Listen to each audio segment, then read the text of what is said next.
Meet Dave of Delusions of Grandeur, actor, producer, and director of films like Tales of the Forgotten. He has come to assemble a team of freaks, geeks, and even worse, film nerds, to discuss films ranging from mainstream to downright crazy. There is Tammy, car enthusiast, and Dave's fiance, Dustin, reptile expert and overall horror collector, Jake, environmentalist and fine art film critic, and finally Brandon, a therapist with a love of film that can only be seen as insanity. Together under Dave's leadership, they are inside movies galore. Enjoy the show.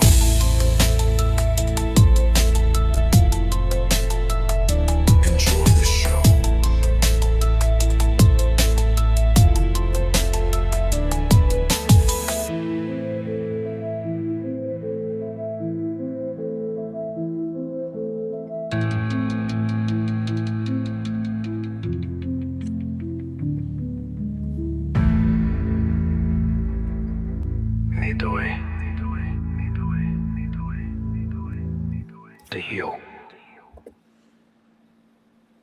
Alrighty, hello ladies and gentlemen, and welcome back to another exciting film journey here on Inside Movies Galore, where we are continuing, and I believe this is our last episode in at least this particular themed month, where I believe we called it Mockumentary May. Indeed.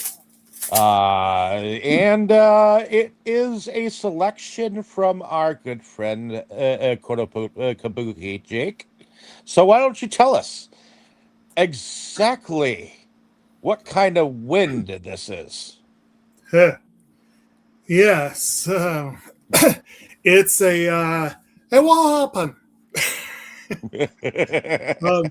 This is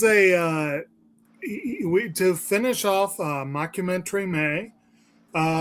We're watching a movie that kind of honors both of the people that inspired this choice.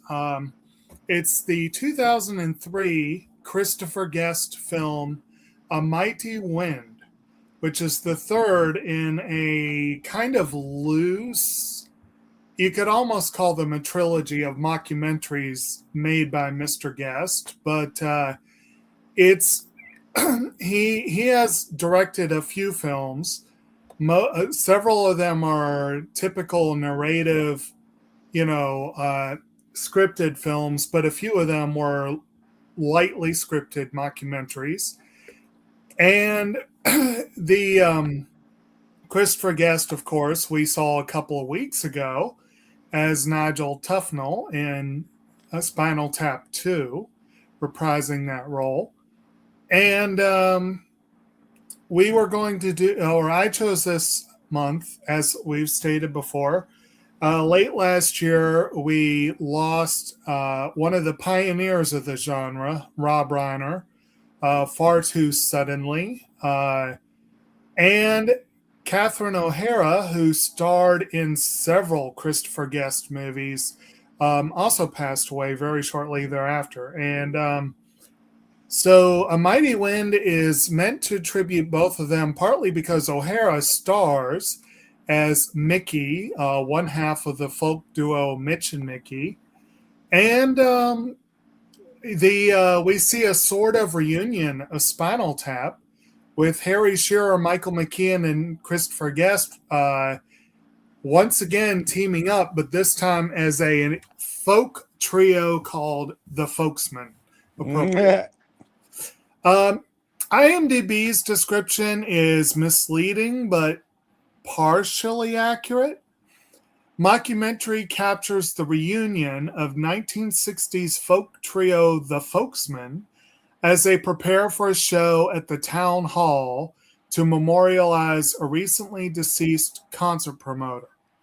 Left out of that is that they are one part of a triple bill. Mitch and Mickey And we also have the new Main Street Singers, a rebranded effort of a group once called the Main Street Singers. And before we launch into any more particulars there, let's go ahead around the room and see if anyone has seen this one before. And we'll start with you, Dave. Is this your first time watching A Mighty Wind? And what are your thoughts? Well, I have not seen this before. I didn't even know that Eugene Levy could even sing like that. To be fair and honest, a lot of his acting gigs have always shown him as this awkward. Yes. Could have been anyone you worked with in an office kind of guy. Now, would you consider this someone that you would feel comfortable working with at the office? In a sense, he was almost acting like Andy Kaufman or something like that, you know, Yeah. just a little bit. Well, but I could see getting along with this particular character that he played. But it was interesting to watch these different characters go and practice, and then suddenly get upstaged by each other, So, and being a first time watch, the songs weren't too bad. I mean, it wasn't as if the songs were horrible or anything like that. It seemed like they each of them were able to sing songs that people could get along with, and they could fake it till they make it. Well, speaking of faking it, I'm also going to ask while we do our impressions, I guess, if y'all feel like they did a good job of faking authentic 60s folk music, because all these songs are original, but I do, do you feel like from your familiarity, whatever that may be, that they did a good job of getting the music right? Well, I think they were doing a little bit of more of a comedic beat with some of it, like especially with the Mitch and Mickey stuff, because I guess when you saw the albums, Yeah. I believe they had like Together. And Dave was evicted from the building. That was amusing timing. He mentions togetherness and gets kicked out. That's kind of funny. Do we know, Dave, are you back with us? Well, Well, I guess while we're waiting, Tammy, if you want to pick up the thread, and then when Dave comes back, he can finish his thought. But Tammy, was this your first time seeing the movie, and what were your thoughts? Yeah, it was my first time. Mhm. I thought it was interesting. It was fun. Mhm. I've always thought that kind of music was like something where you see them play, like at festivals and get-togethers and things like that. Like a family thing. That kind of music.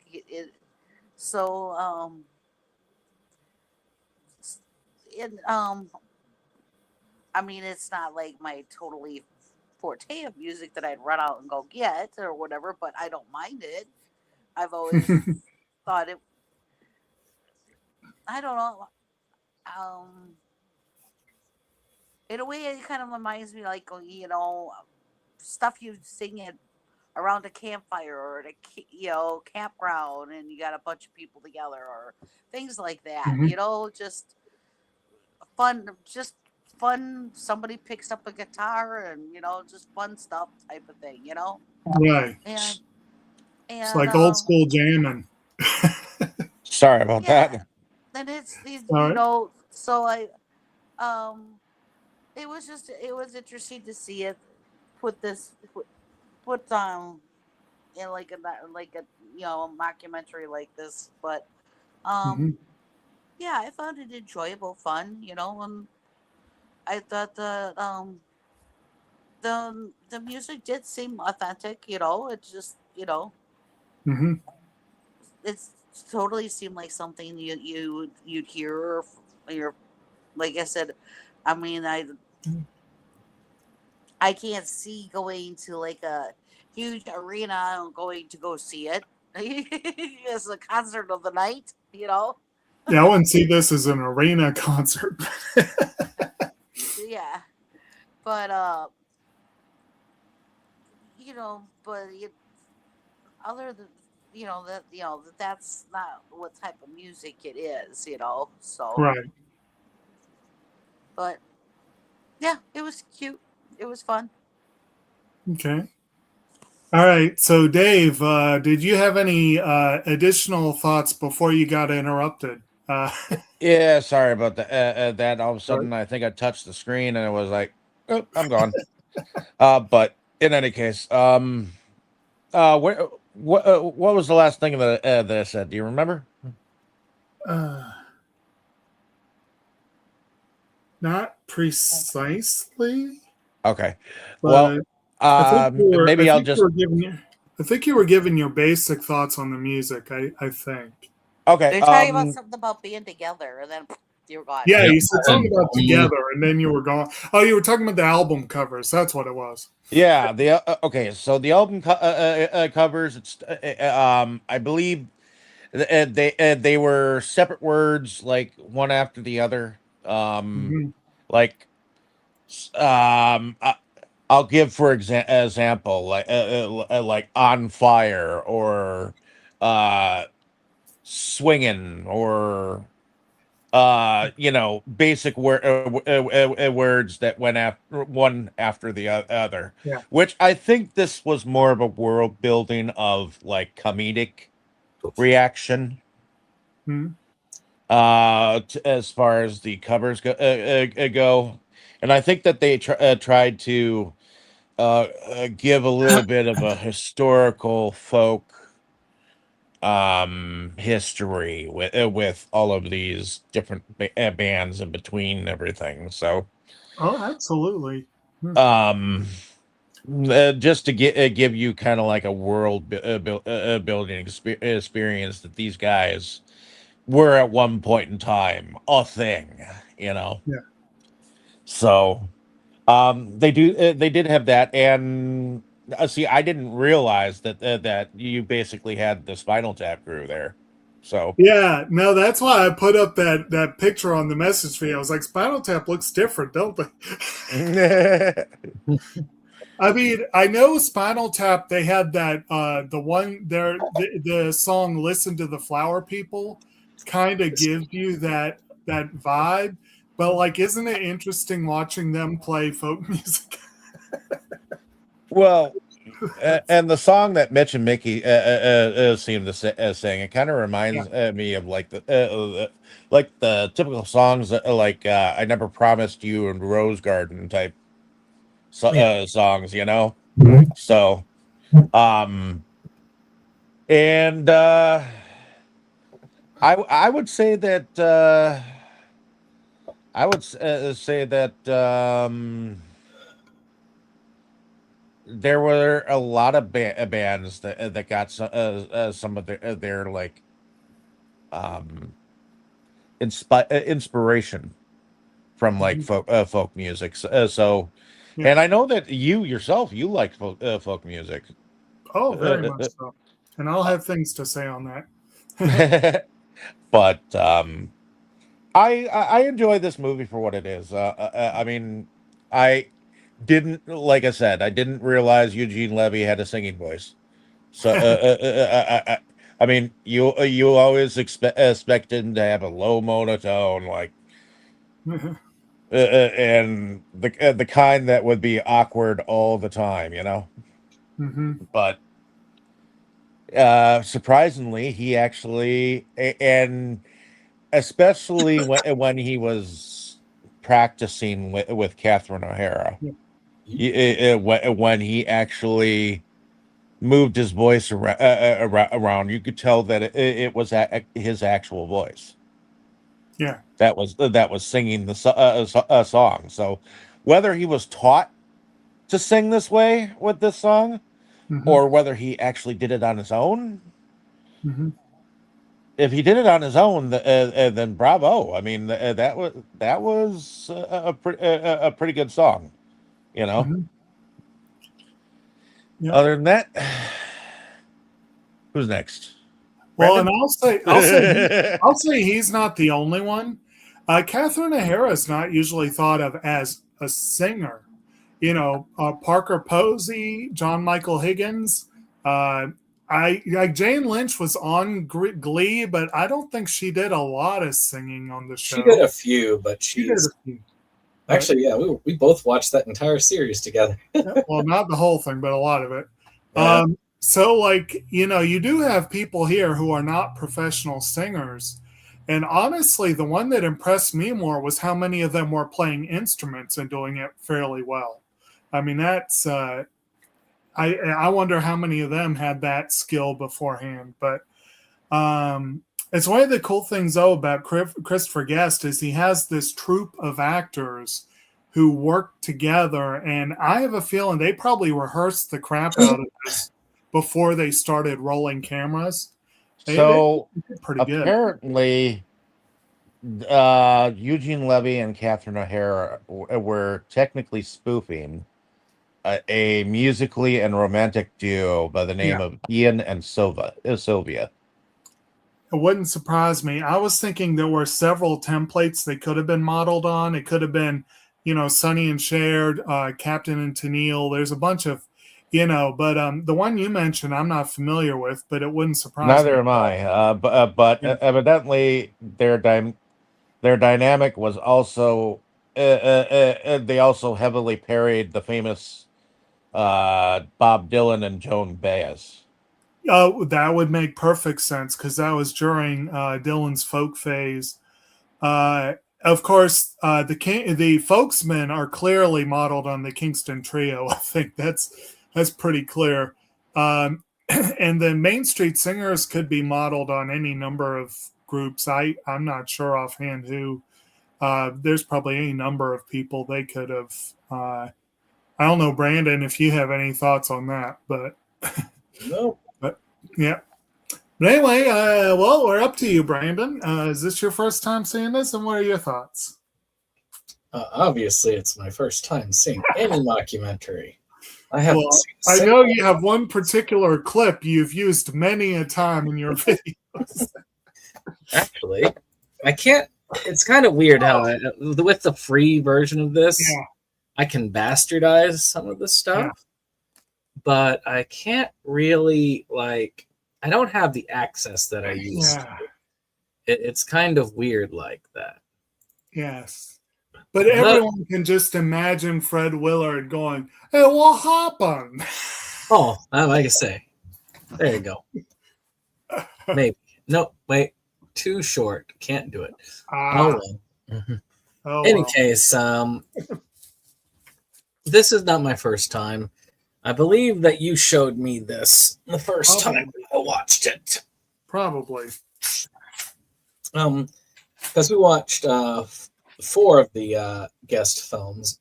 The 3 mockumentaries and Waiting for Guffman. Well, Waiting for Guffman is one of the mockumentaries. Okay, wait. Sorry. For your consideration. Did we watch that one together? I don't remember that. Okay. Okay. Because I never watched any of them on my own. Okay.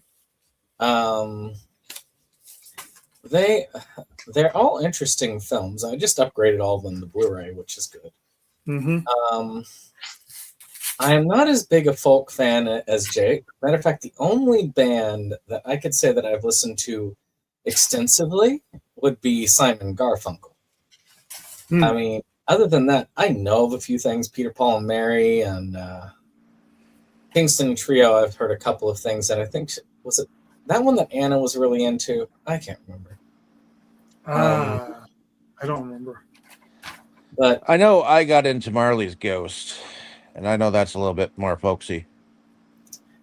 But you know, I've never really been as a big a folk person. So if there would be anybody who could place all the folk references, it would be you, Jake. Going to the folk festivals and all of that stuff. Yeah. But you know, it was very enjoyable. I thought the performances were well done.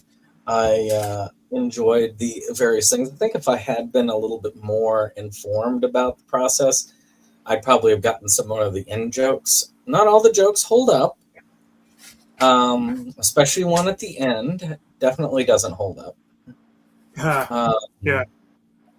But, you know, I still laugh at it, and I felt bad for laughing at it. But it was but definitely does not hold up today. But we'll get to that. Yeah. Other than that, that's really it. I mean, I don't have much to say on it. I mean, it's good to see it. It was a fun film to watch again. I need to watch the other 3 again. I always put For Your Consideration in with that because to me it felt like a mockumentary almost. And it definitely felt thematically a lot like the other 3.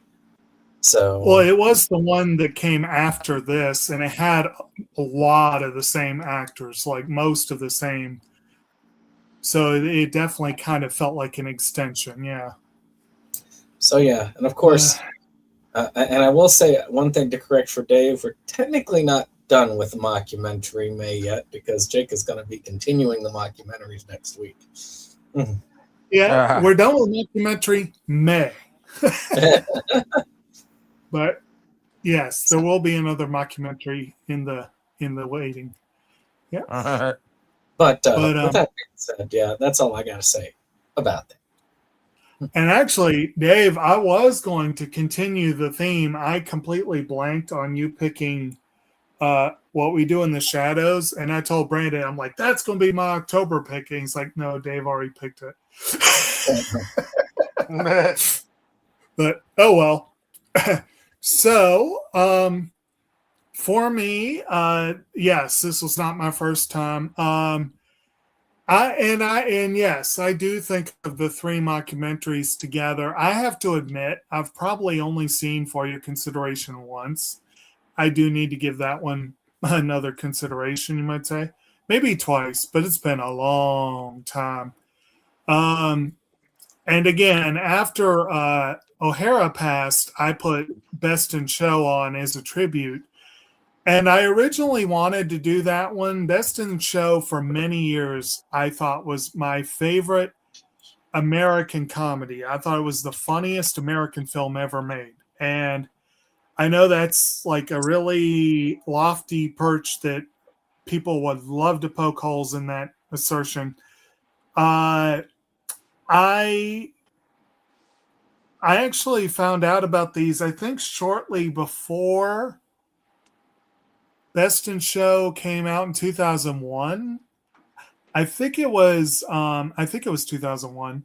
I think it was 2000 that I learned about Waiting for Guffman. I had a fellow classmate at Roanoke that was raving about it. It was one of her favorite movies. And I was like, okay, I'll give this a look.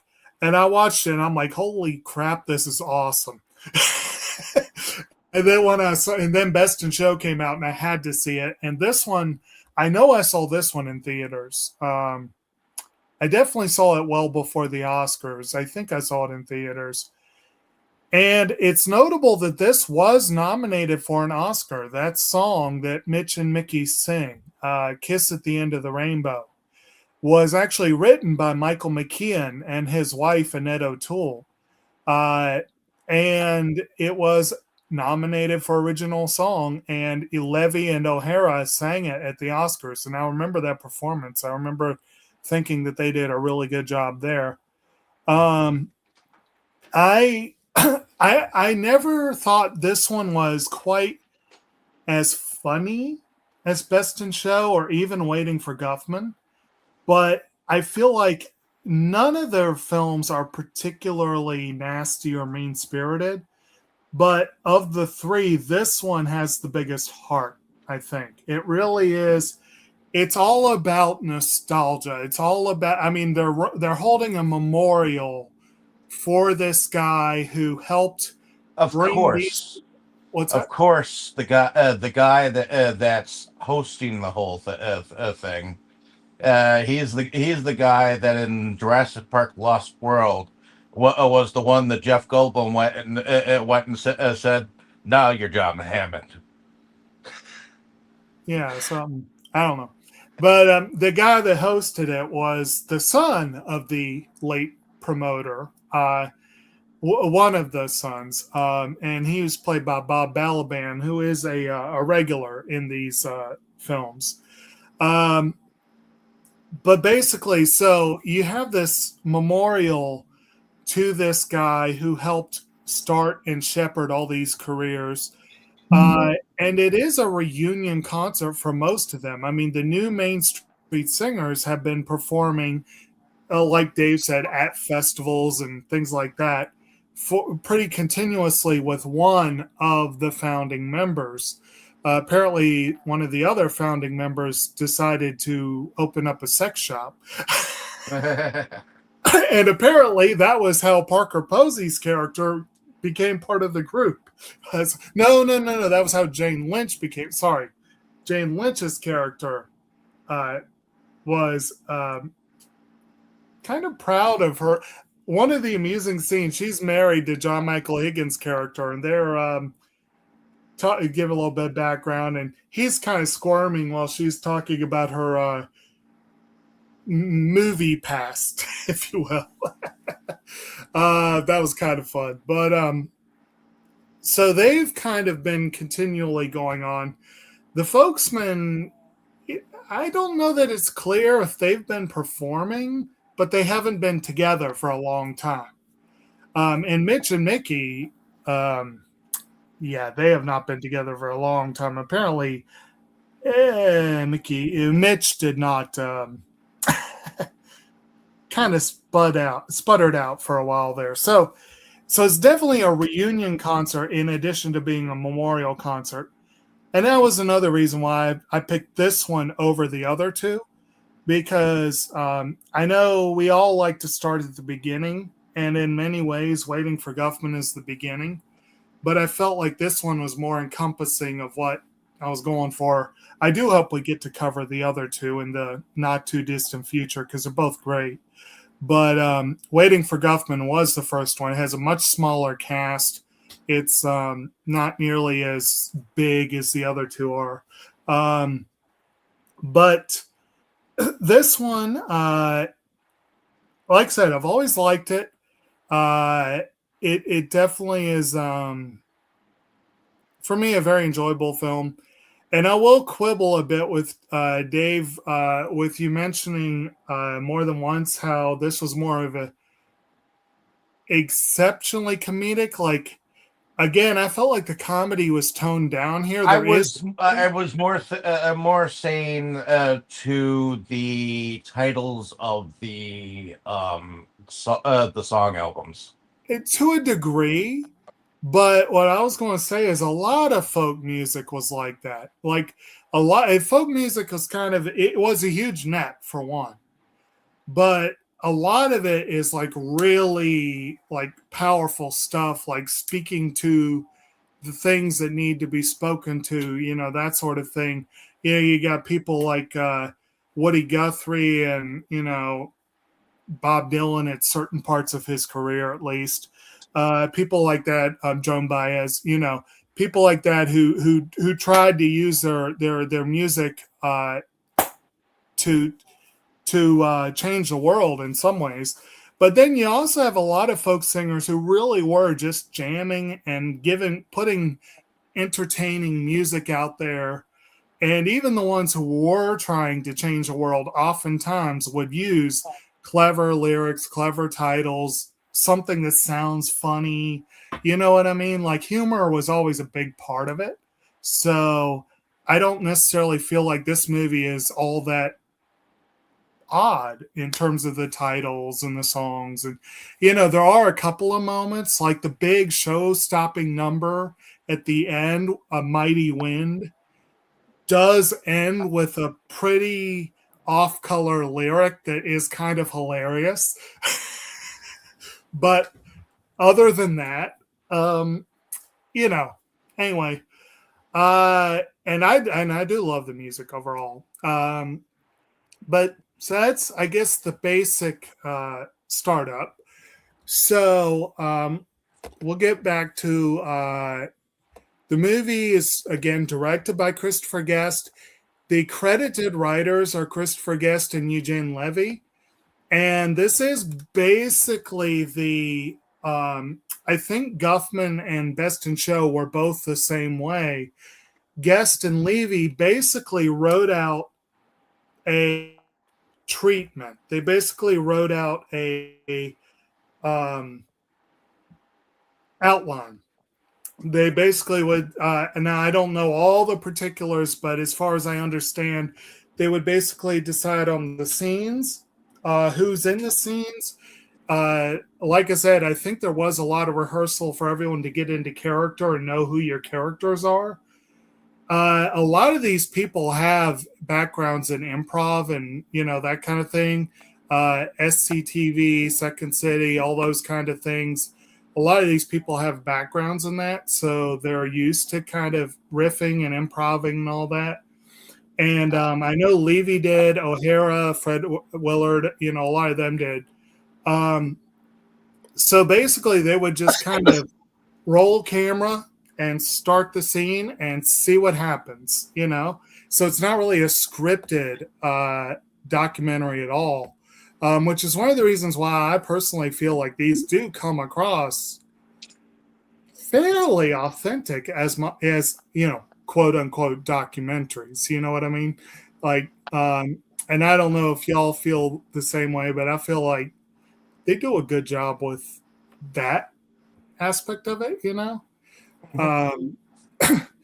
But so we have the different major groups. Again, you got Mitch Cohen and Mickey Crabb, who are played by Eugene Levy and Catherine O'Hara. You've got Alan Barrows, Mark Shub, and what's his face?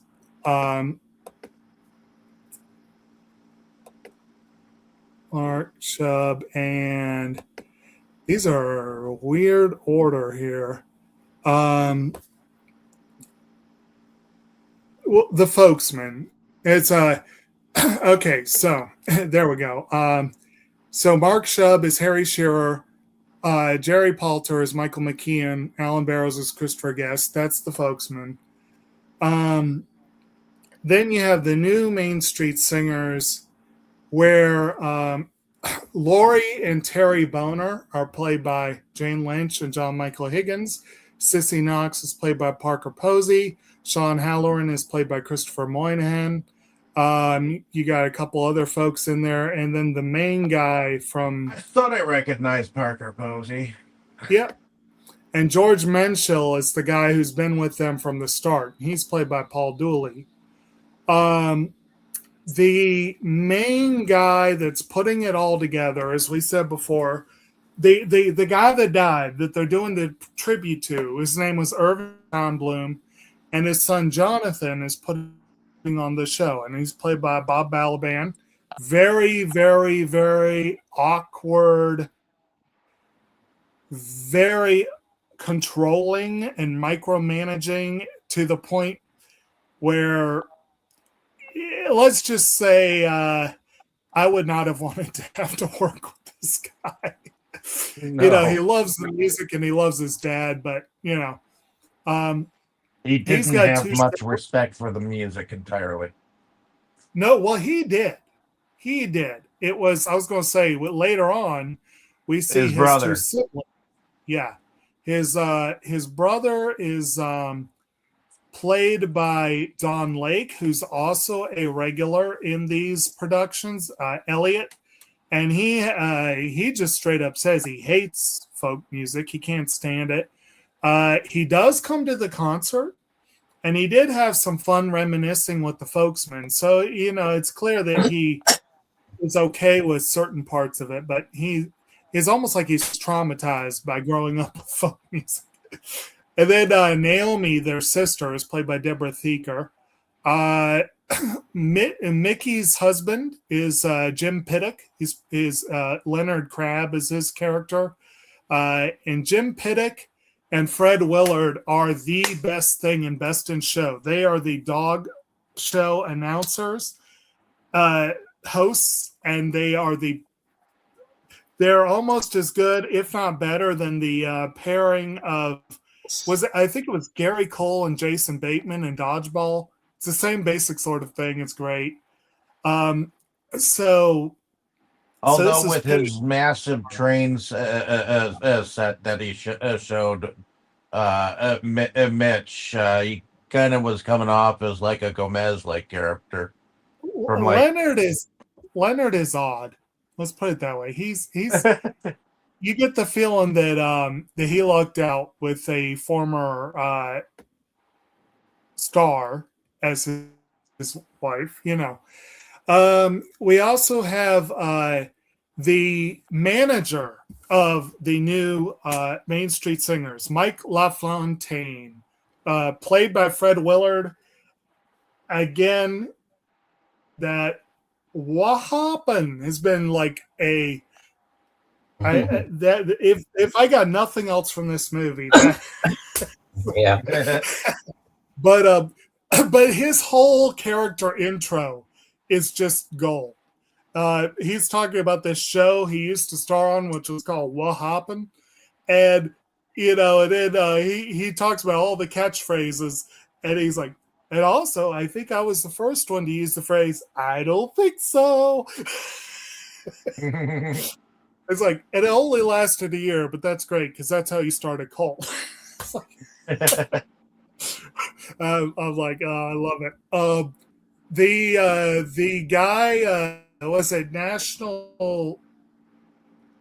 Was it public? It was like an NPR knockoff, basically. That's behind this. Okay. But the guy who's their liaison for this show is another regular in these movies, Ed Begley Jr. He plays Lars Ulfman. And I think one of the jokes that maybe was a little was every time he talks to Jonathan, he peppers so many Hebrew words into his dialogue, but he's Swedish, and it's like, this is complete ass kissing on every level, and I guess he gets away with it, but it's like, ugh. The stage manager or the liaison for City Hall, Michael Hitchcock, we find out he does not have a singing voice. And the PR agents are also series regulars, Larry Miller and Jennifer Coolidge. Bill Cobbs has a very brief cameo. Always nice to see him. So that's pretty much it for the cast. There's a few other people, but that covers most of it.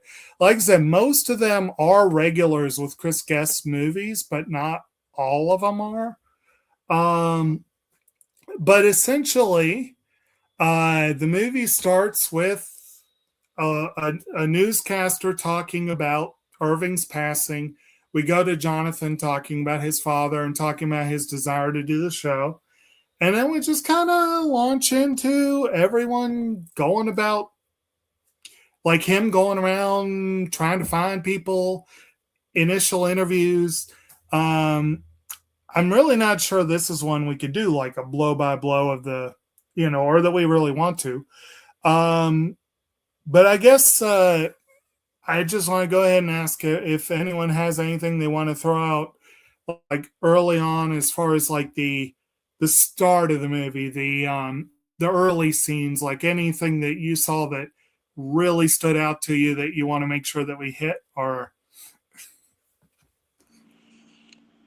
Nothing that really stood out. I mean, a lot of it is just introducing the original group, and then the regrouping, right? and then introducing the folksmen, Mm-hmm. and then a lot of it is spent with the trying to get Mitch to say yes being part of the concert, while they are doing some interviews with the Catherine O'Hara character. Mm-hmm. So there's a lot of story building in the very beginning. And maybe they might be trying to do some historical stuff along the way and all that jazz, like I said earlier. So, yeah. And you other mentioned than that, I think that pretty much jazzes sums up the beginning.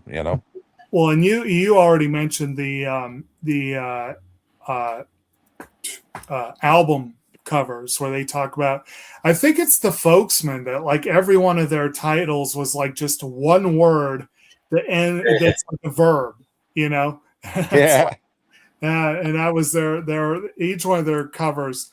And Mitch and Mickey, usually it was something like about togetherness or love or friendship, or something like really romantic kind of title. But then they go into, after the break, they were almost like from like the flower the flower power era. in a sense. But again, the one of those celebrity couples, like that was part of the mystique. And like they talk about, like they talk about the lore almost about the performance of Kiss at the End of the Rainbow, where they end with a kiss and everyone loves it, and it just but then they also talk about the band literally coming to blows, like how the two of them just fell completely apart, at which point Mitch falls completely apart. They show a couple of his album covers. He's got one called "Cry for Help," where he's wearing a straitjacket. And then he got what was the next one called? I don't remember what it was called, but it shows him digging a grave. It's like it goes real depressing. Oh well, yeah. Well, that's the idea, I think. Yeah. So, and actually, Brandon, I'm just curious, like, as our mental health expert, I kind of got the impression that Mitch is functioning with the help of heavy-duty pharmaceuticals. But did you get the impression that he seems completely stoned, or does this seem like a legitimate mental? His mannerisms and quirks are odd. Well, he came across as a burnout, really, if you think about it. He probably had drugs in his life, but he may not still be doing them now, essentially. I also think that he was actually in love with Catherine, just a good, or the character that Catherine plays. Well, yeah, I think that was the idea.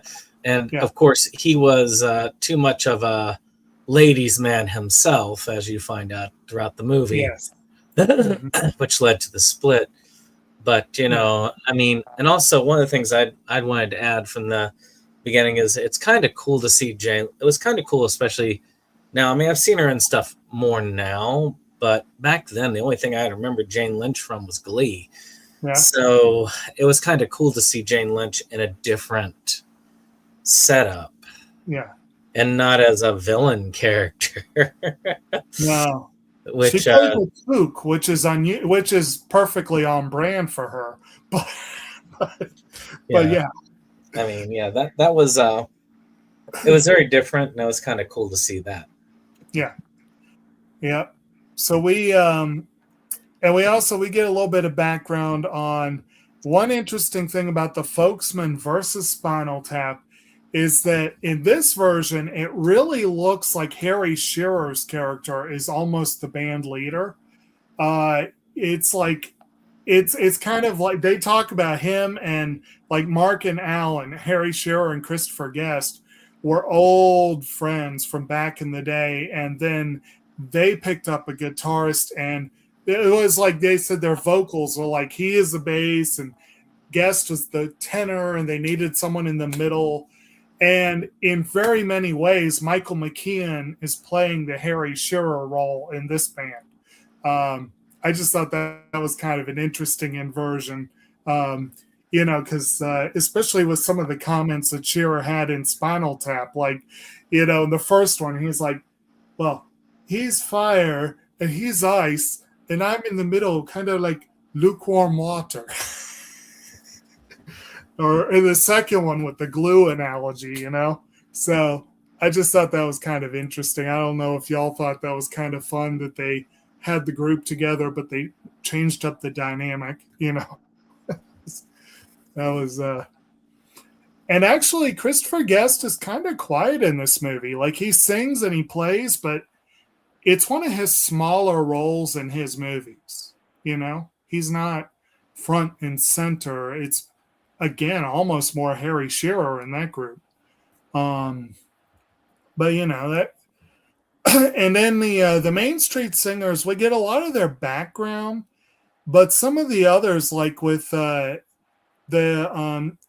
with Jane Lynch and John Michael Higgins, the Terry and Laurie Boner, and Parker Posey, we get their background a little bit later, kind of as the movie goes on. They move forward to the present day with the group.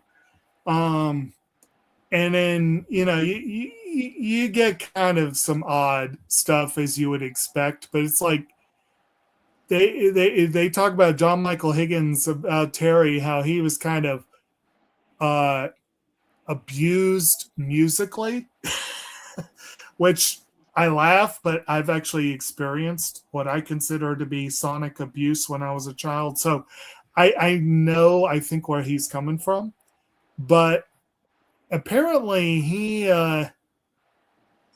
he's kind of straight-laced, and Laurie is not. I already talked about how she ended up working for one of the group founders, making videos, and she's apparently fairly proud of said videos. And later we find out that the two of them and several members of the group practice a religion that she made up, where they worship color. And I love, what was the thing? It was something like, as John Michael Higgins says this, it's something like, humans are simply concentrated color vibrating on the 49th wavelength, which is a conclusion you would just come to in the shower. It's just like it's the most normal thing in the world. So that's like saying, I mean, Brandon's right. This is not a villain role for Jane Lynch, but I'd almost be disappointed to see her play someone who wasn't weird. She tends to do that quite a bit. Oh, yeah, here we go. This is the exact quote. This is Terry. This is not an occult science. This is not one of those crazy systems of divination and astrology. That stuff's hooey, and you got to have a screw loose to go in for that sort of thing. Our beliefs are fairly commonplace and simple to understand. Humankind is simply materialized color operating on the 49th vibration. You would make that conclusion walking down the street or going to the store. What do you think, Dave? Have you made that conclusion at some point in your life? Not sure, but it was definitely interesting to hear him speak about things that way. And him and his wife were a little bit weird, anyways. Yeah. And that's not to say that their last name is kind of funny too, you know. So I mean, Oh, yeah. Mr. and Mrs. Boner. Yeah. There are a few. There are a few genuine names. I mean, and Mickey's husband is named Leonard Crab, and like when he introduces himself to Mitch, he's like, "Welcome to the House of Crab," that kind of thing, and it's like, um, and I don't know. I'm just looking through the cameos. I mean, the cameos. What I don't know where that word came from. The quotes. And there are a lot of great little one-liners scattered throughout. Like I said, I didn't think this was a laugh a minute, but it has some great lines. And you have to wonder how many of them were completely improvised. But one of them is an interchange between Leonard and Amber, the character played by Jennifer Coolidge. Coolidge has a small role in this movie, and she played a bit of a dingbat in Best in Show. She plays a character in this movie that would almost make that character look intelligent. And there's this part where Leonard is trying to hit on her, essentially. And he's talking about, I'm a model train enthusiast. Oh, that's great. Yes, sort of a whole layout in my basement. Very much a big passion for me, tis. Yeah, thank God for model trains. Oh, absolutely. If they didn't have the model train, they wouldn't have gotten the idea for the big train. I remember when she said that, I was like, what? Yeah, it was good times. But anyway. I'm not so sure that would be something I'd want to tell my grandchildren that I said. As an actress telling your grandchild, "Oh yeah, I said that." Well, think about it. Okay, so she's a PR agent. Does she sound like someone you would happily hire? Just for shits and giggles, I probably would. But she's partnered with a character played by Larry Miller, and he clearly has more intelligence. And she actually talks about their dynamic. She's like, "Yeah, I have like a little spark of an idea, just a little spark, and he takes it and turns it into a big fire." Yeah, it seems to work. But yeah, so we like I said, we see Mitch agree to do the show, and he comes back. Like I said, he comes to visit Mickey with her husband, and the folksmen get back together and have a little, like barbecue, and they start, everyone's kind of getting to know each other. We see a lot of following Jonathan around as he's talking to different people, trying to get backing for the show, trying to get all the different pieces together. We see Lars talking about his a little bit of his background.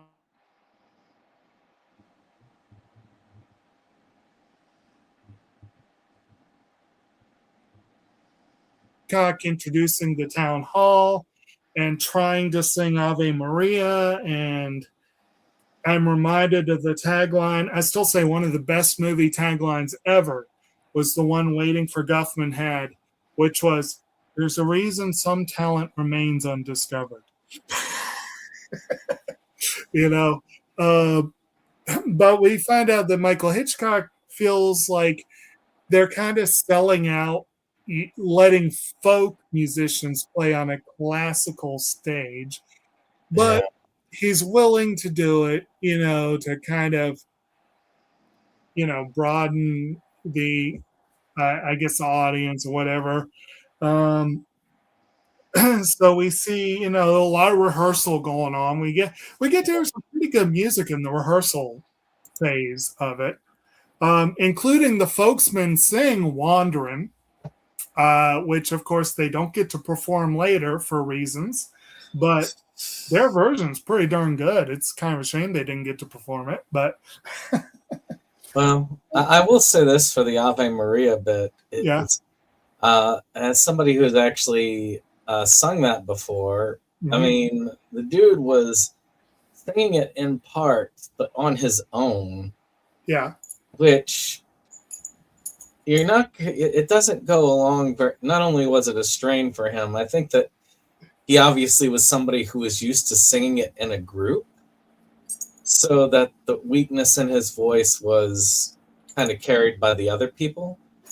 That could be. That's the way it felt to me. As somebody who's sung in choirs many times in the past, I was like, oh, okay, so he's singing his part, which definitely doesn't go over very well solo because it doesn't sound right solo. And he's definitely somebody who is used to singing in a group.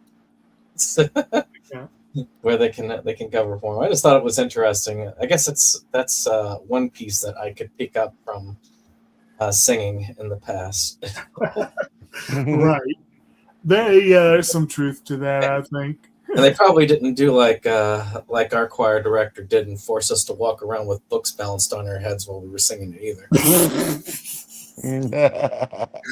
Right. True story, by the way. And Jake knows our choir director, so I'm pretty sure that you would find that it was not above him to do that sort of thing. No, it would not have been above him, because as much as he bounced up and down, he wouldn't have been able to keep that book on his head. Actually, he would have been a fun character to have in this movie. Anyway. Yeah, so really, as we said before, really that's kind of what it is. It's just a series of interviews where we're introduced to the other Steinblum kids. We get their background. We get a lot of basic background, and then we're in the ready for the run up of the show. And this is the part where Jonathan is following around. I keep saying Michael Hitchcock's character. I should just remind myself what his character was. His Lawrence E. Turpin. Okay, so Turpin. Okay. So he's following Turpin around, being the most inane, asinine, nitpicking, micromanaging jerk he can. He's not trying to be. It's just. And the part where Hitchcock just straight up and smacks him, I was like, you deserve that.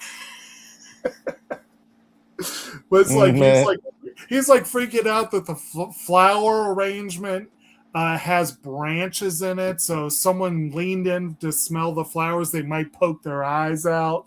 And what about these vines? We're going to have elderly patrons, they might get the wheels caught in the vines, and it's like, oh my god. This guy's was that wouldn't be hypochondria, because that's more diseases. What's the equivalent to that of just disaster all around you? What would that be?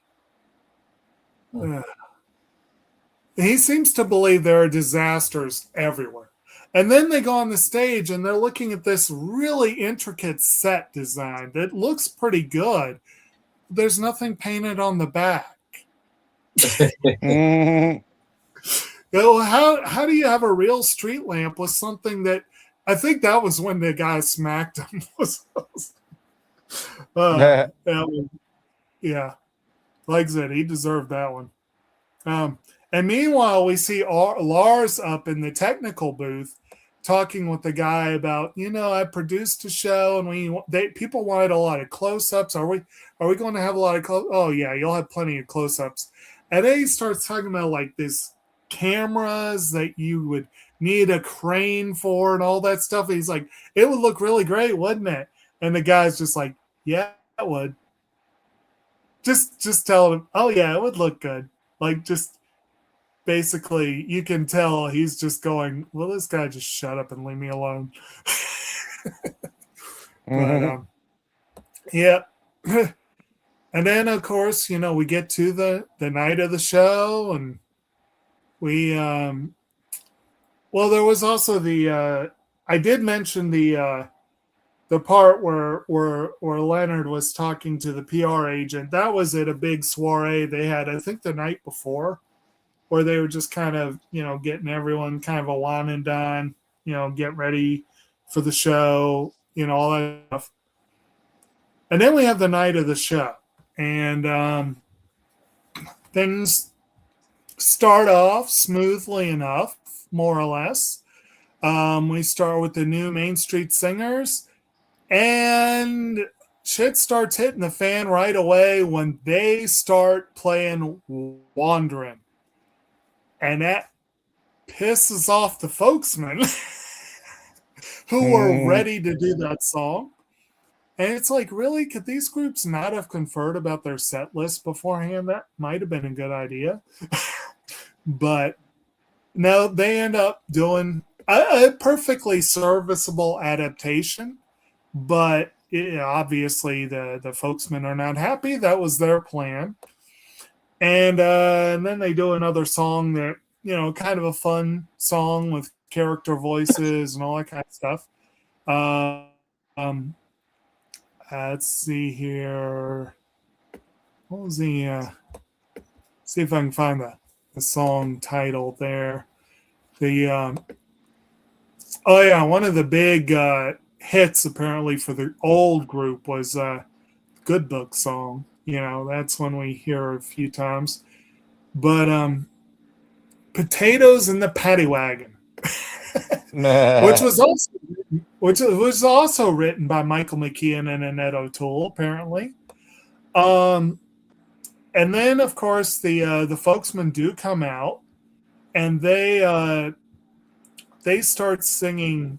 They start singing a song. Old Joe's Place, which is a song that three of them co-wrote together. Chris Guest, Harry Shearer, Michael McKean are credited with writing that song. And it's a pretty fun song. And then they're kind of stuck because they only had a couple songs prepared. So they start doing a song they call Barnyard Symphony, which is basically a sing-along for the audience, or more like a animal sounds along. And then, meanwhile, Mitch has gone missing. And everyone's panicking backstage. And they kind of, I think Jonathan or someone comes out to the wings and tells them, keep going. Keep going. So Christopher Guest has a song. I guess it's the Folksmen's answer to Stonehenge, called The Skeletons of Quinto, which we heard them rehearsing earlier, but no one else wants to do it besides him. And so they start, he introduces it, and then he hands it over to Harry Shearer. He's the historian in our group. So he just stands there giving a history lesson about the Spanish Civil War until finally Mitch arrives and everything is good, and they're told you can leave, and so they leave without even playing the song. And meanwhile, Mitch had apparently gone looking for a rose. When he comes back, Mickey is pissed at him. I forgot how selfish you were and all that stuff. And then he kind of sheepishly holds out the rose and said, it took a while to find the right one. But then they come out, they do Kiss at the End of the Rainbow. They do a kiss at the end of the song. And then everyone comes out to do A Mighty Wind, which ends with the lyric that I believe goes, a mighty wind is blowing us all, which I always thought that was kind of fun. But anyway,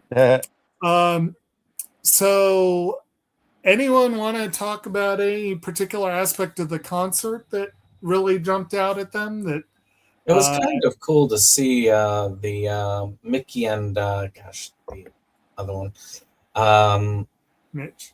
Mitch and Mickey doing having kind of a start where they were very awkward together, to where you could see the sound improving over time to where they get to the concert, and they're pretty much right on to where they were when they were showing the flashback as far as their ability to perform together. And I did like that progression.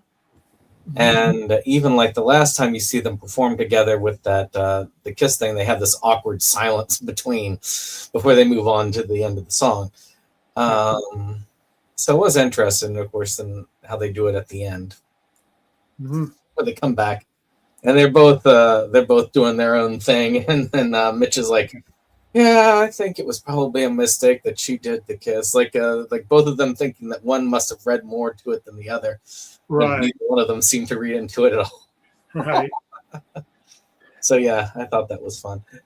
Yeah. Now we'll talk about the 6 months after in a minute, but and this was one thing again with the one group stealing the other group's song. You got to think they must have all rehearsed that last number together, because they did a good job all performing together on stage. So you got to think they must have rehearsed it, and you got to think, didn't they use that rehearsal time to kind of say, hey, this is the song I'm going to do. This is, And it's kind of like, well, if they did, and the new Main Street Singers knew what was up, then they would just be dicks, and but whatever. Does make you wonder that, but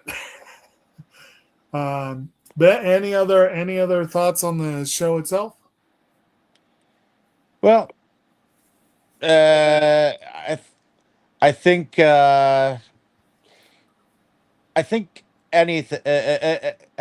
you have a show that involves music, there's always something that's gonna go on or go wrong, and obviously, there have been many live shows with many different genres and whatnot, and I'm sure that there have been many performances where either they don't show up, or they forget their lines, or they, or they there could be any number of things that happen, and giant Stonehenge falls and crushes the grand piano, and right. I mean, who would have thought that Elton John would end up in the hospital? But I guess he wasn't exactly a rocket man that time, Right. But in any case, I'm just saying that there can be many different things that happen that can go wrong, and the fact that the new mainline singers or whatnot upstaged the other band by doing their song, Yeah. That just goes to show you that that there can be people that can be listening to you, and then try to steal your thunder, Well, and also, I mean, back in the day, people were covering each other's stuff all the time. Like, if you're talking folk singers, a lot of them performed each other's songs, or some without the askance or permission. Sometimes, yes, but they're like, and sometimes they were perfectly cool with it. Like, good example, Bob Dylan was the one who wrote and performed and recorded All Along the Watchtower, and he loved Jimmy's version so much that he changed his version to match it.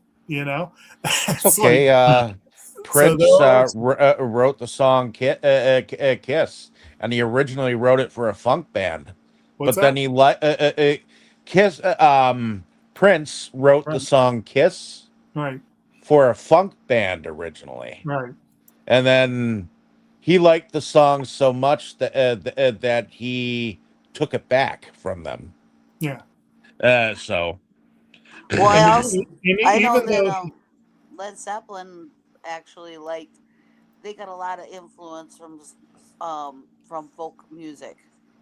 and they were sued a few times for who knows in the end how much of that was legit, but But they, yeah, they liked the music, and yeah, they were trying to incorporate it into right, some of theirs. You know that it was yeah, um they've always um they've always liked um different music from like different genres. You know, right, the Middle Eastern music and the folk music and the blues music. You know, right, so it's a lot of, Zeppelin's not the only band that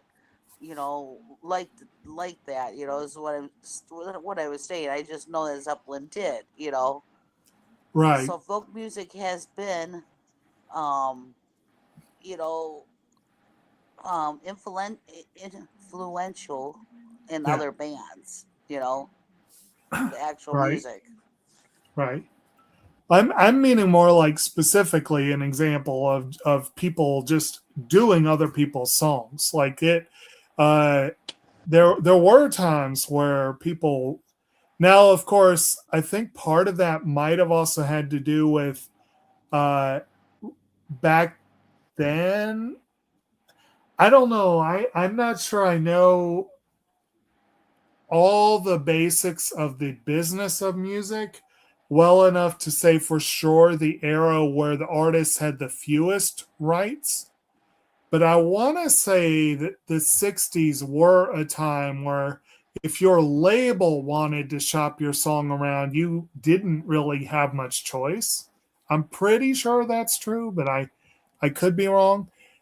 So there was a lot of sharing, but there was also a lot of stuff getting covered.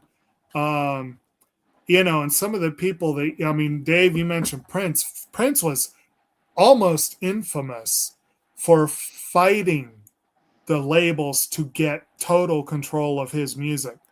And there have been a few people that have managed to do that, relatively few, but there have been a few who were very particular.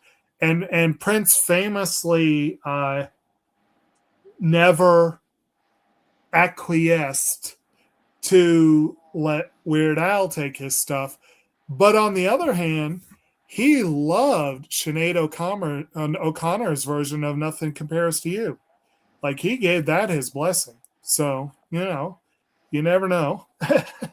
But a lot of the stuff back in the day, like I said, there was a lot of going back and forth, a lot of the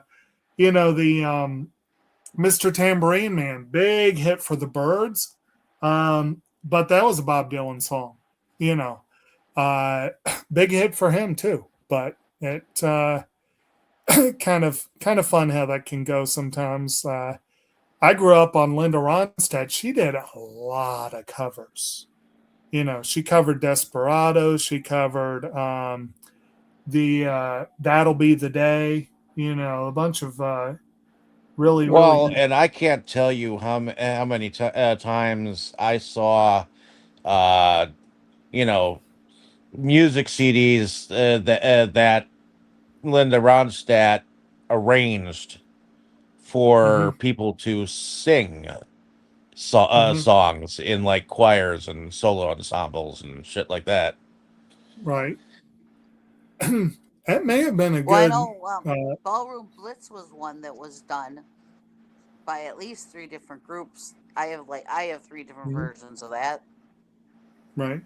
So Yeah. So it's always interesting to see how that plays out. Like how the sorry, I Sorry. Anyway. So, after the show, we have a 6 months after. Most of guest documentaries do this. They do like a little while later, sort of post epilogue sort of thing. And this is the part Brandon alluded to where both Mitch and Mickey kind of regret the kiss. She thinks she led him on, and he thinks he led her on. And, it's kind of, she got back into music, but apparently now she's sitting there with her auto harp at trade shows singing for her husband's. He basically sells catheters, which talk about an unsexy line of work. She's basically singing for him, but she is back into music and she's very happy about it. And then Mitch apparently is really back into poetry. He's kind of gotten the creative juices flowing again.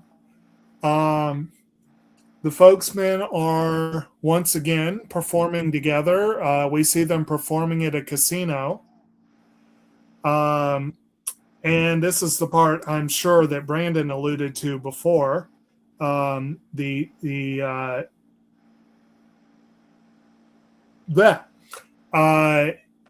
see that Harry Shearer has had a bit of a life change that is sort of played for laughs. Although the way they do it at the end with them performing and the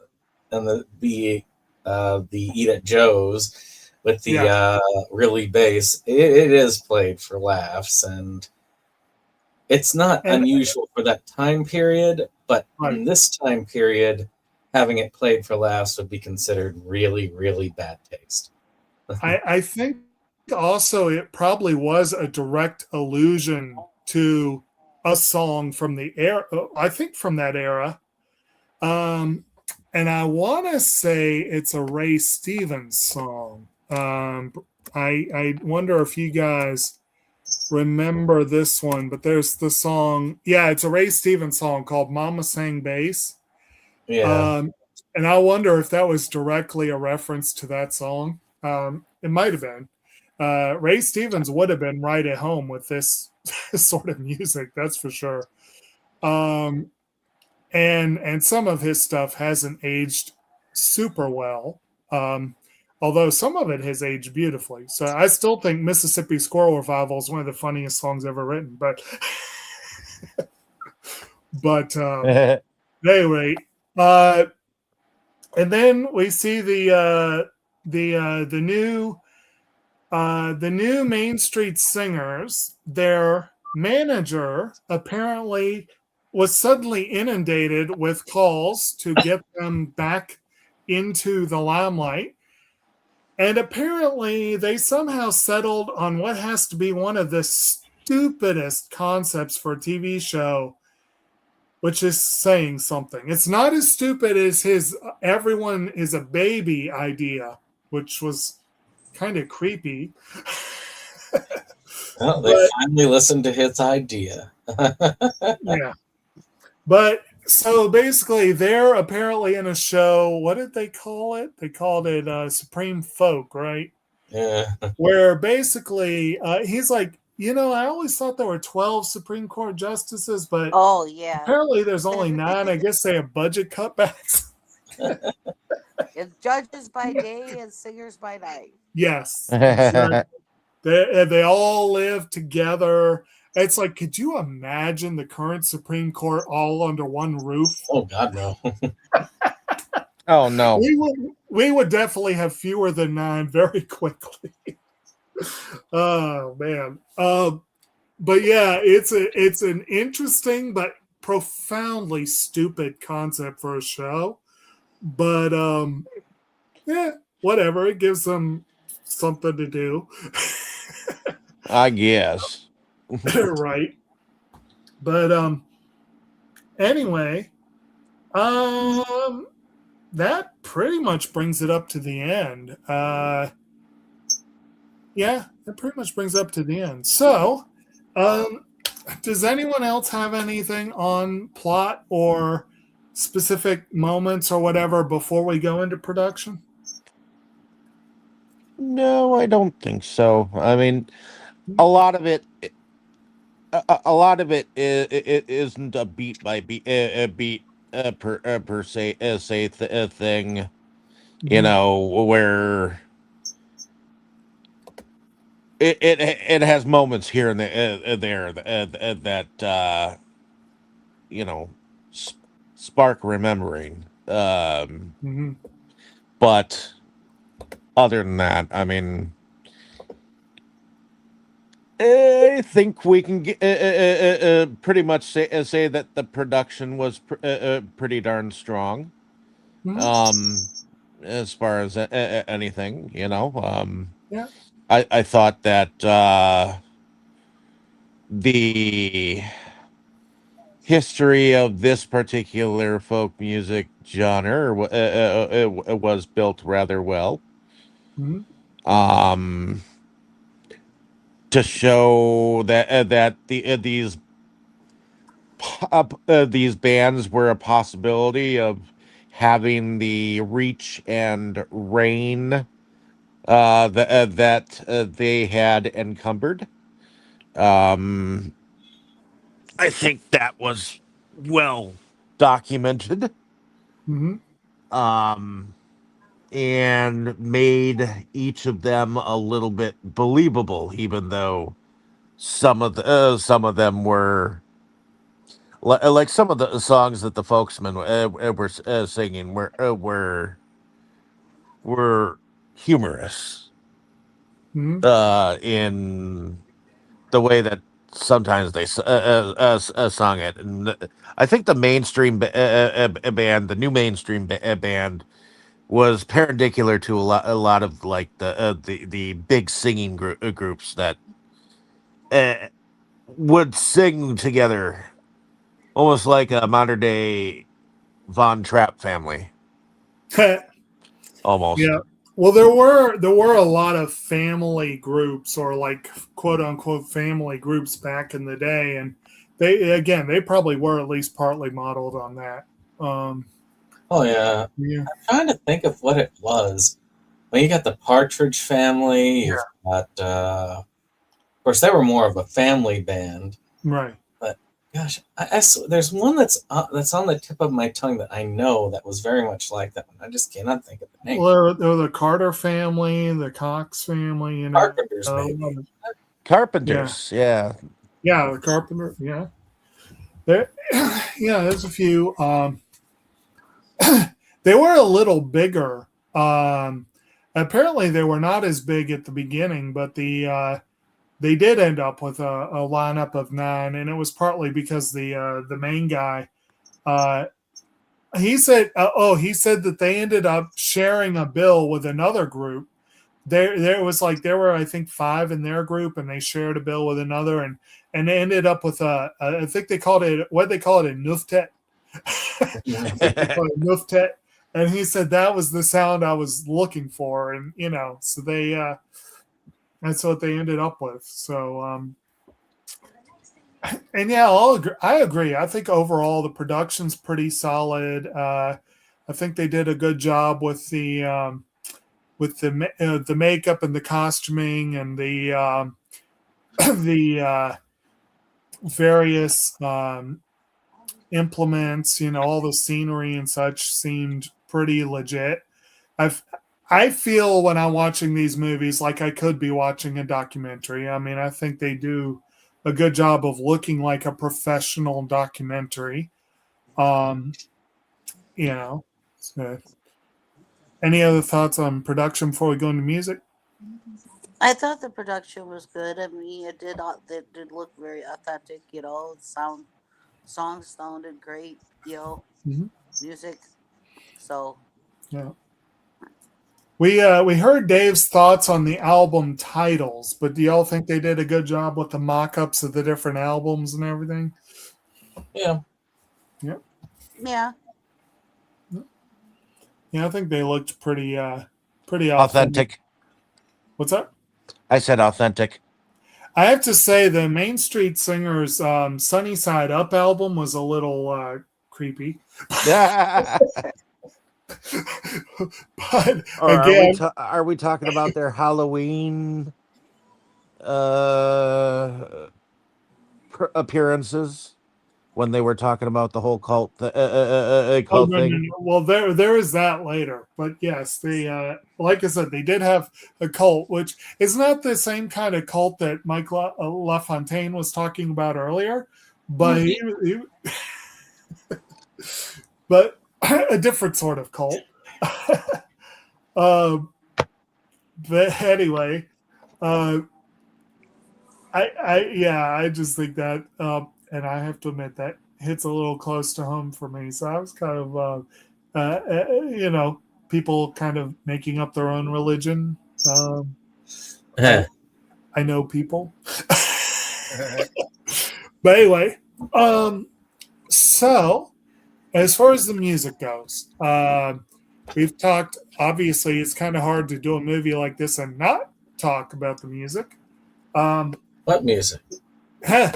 But this is one where I do want to give credit where it's due on the soundtrack. We've got Old Joe's Place is the folksman song that, like I said, is written by the three folksmen, Christopher Guest, Harry Shearer, and Michael McKean. The Good Book song was a new Main Street Singer song written by Michael McKean and Harry Shearer. When You're Next to Me was a Mitch and Mickey song. That is actually written by Eugene Levy.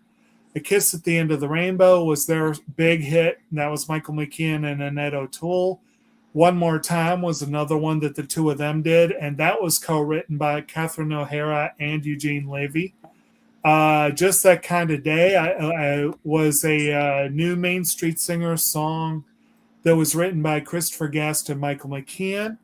Never Did No Wanderin'. Again, that was co-written by Michael McKean and Harry Shearer. Main Street Rag was a Main Street Singer song that was written by John Michael Higgins. Skeletons of Quinto was written by Christopher Guest. Loco Man was a folksman one written by Harry Shearer. Fair Away was a new Main Street Singers by C.J. Vanston, Michael McKean, and Annette O'Toole. Irv's Blues was performed by C.J. Vanston and Christopher Guest, I guess. Was written by C.J. Vanston. Potatoes in the Paddy Wagon was the Main Street Singers one by Michael McKean and Annette O'Toole. Barnyard Symphony, again, was written by Christopher Guest. A Mighty Wind, performed by everyone, was written by Eugene Levy, Christopher Guest, and Michael McKean. And the Catheter song, the one that Mickey's performing at the end, is written by Catherine O'Hara. So most of the songs were written by the cast, and they spread it around. A lot of them had one or more credits to their name. So that's a really interesting, it's kind of really fun to see that these people were not only singing and performing, but were actually writing the songs and all that stuff. And I'm like, to me, that's an impressive part of the music. The fact that they were writing, an impressive part of the creative process. Exactly. Yes.